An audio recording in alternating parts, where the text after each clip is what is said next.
National Assembly Speaker Nosiviwe Mapisa-Nqakula says she still has questions about what happened the weekend of the 2nd of January 2022. Was that investigation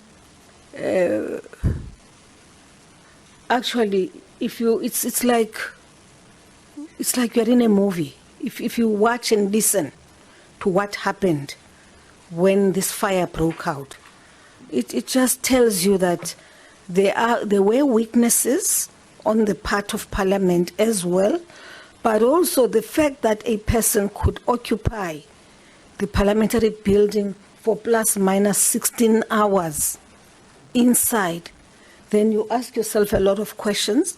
Where were the people and so on? And we know, of course, that we were told right from the beginning that the staff of the PPS was on leave. The questions you may want to ask now, with everything once you get the picture, is why were all the members of the PPS on leave at the time? Meanwhile, MPs were updated about the progress on the restoration of the parliamentary buildings. Physical labour is expected to kick off next week. This phase will involve the building of offices for MPs who lost their workspaces in the fire. The master plan, a redesign of the entire precinct, is expected to be completed by October.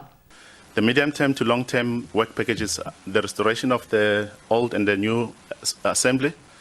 I think the key issue that one has to mention is that apart from the repairs, there's also a requirement for upgrading the buildings so that they meet the national building regulations.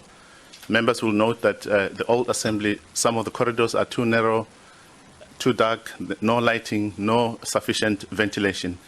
And work will not only be about the repairs, but rather to align that to national building regulations.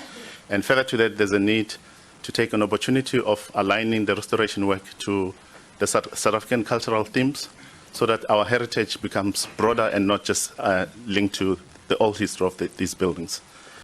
The project is expected to take around 18 months, and the Parliament of South Africa is expected to have proper infrastructure in the next 2 years. Babia, SABC News, Parliament.